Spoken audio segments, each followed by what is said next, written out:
Hey, Steve Gamache here with a Chef Knives to Go quick look product review. And what we have this time is the Tojiro DP Petty. This is the 180 millimeter version.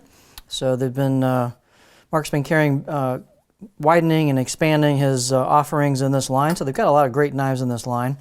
So the Tojiro DP line has a 3-layer construction. The hard center core cutting edge steel is VG10 full stainless steel. Heat treats about 60 Rockwell on that. It's a proven steel, and this line has been around for quite a number of years and is just a good solid pro and home use line of knives. It is very proven.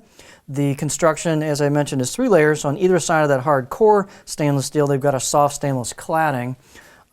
And that does wrap over the top of the spine, so it's an all stainless construction, very easy to maintain. The steel is pretty easy to sharpen and takes a nice edge, decent edge retention. You know, it's not fabulous edge retention, but it's good edge retention.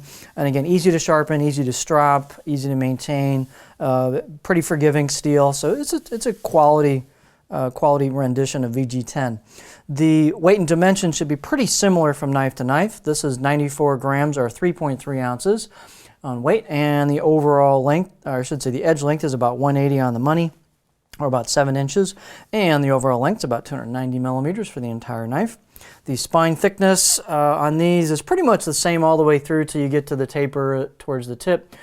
This is about 1.8-ish, 1.85 I measured on my calipers, pretty much at the back and halfway down, and then you can see about the last 1.5 or so you start to taper down. It gets pretty thin at the tip, so they've got a nice high performance tip for detail work.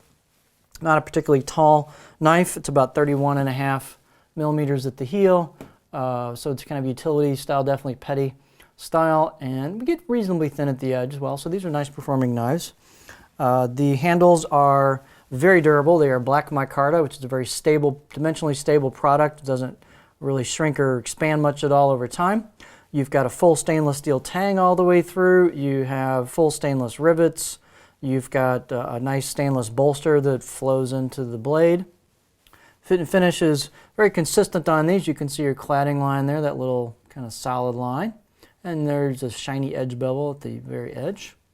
These come with I'll give their edge maybe about a 6 out of 10 on my scale, so it's pretty darn sharp and a pretty nicely crafted edge out of the box. You can definitely get them sharper, but again, they're pretty easy to sharpen.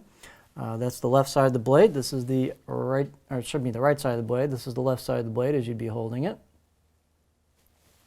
But the only issue some people have with these out of the box, they're pretty consistently kind of sharpish on the corners of the choil, the back of the blade here. So some people feel the need to kind of clean that up and round it a little bit. You can get some strips of sandpaper or emery cloth and do that pretty easily. The same thing with the spine. Some of these spines come slightly rounded on the corners, some don't. This one's not too bad, but you could clean that up as well if you wanted to do that and get that a little more rounded. It just depends on your preference. Some people don't like that, some people don't care, so just up to you. These blades are nicely ground and again, consistently good quality craftsmanship on these. They're high quality all the way around. The profile on this is again not a very tall knife. It's a petty that could be used for a slicer. It's a 180, so it's kind of right in that edge where you can do some slicing with it, some cleanup of meats, tenderloins, and so on. A little bit longer veggies if you want to do that. There's just a lot of stuff. You could use it for a line knife. There's a lot of things you could do with this. It tends to have a little bit of a flat profile towards the back. But here's what it looks like. On a shorter knife like this at the heel, you can always take it off the edge of your cutting board for ground clearance for your fingers. Or if your board's not very tall like this one, you can just take the board to the edge of your countertop and work with your hand kind of off the edge of the countertop. Give yourself some clearance if you need it. But just another good offering if you're a pro, especially in the need for a knife of this style. This is a good option. They offer a number of sizes, so they've got a 150, a 180, a 210, in the petty range, a 120, of course, as well. So just if you're into this size, it's a great offering. So this is the Tojiro DP Petty 180 millimeter knife. Oh, I will show you the balance point. Forgot to do that. So the balance point on here is right about there at the choil, just behind the choil, front of the bolster. So we'll refinish it again. This is the Tojiro DP Petty 180mm knife.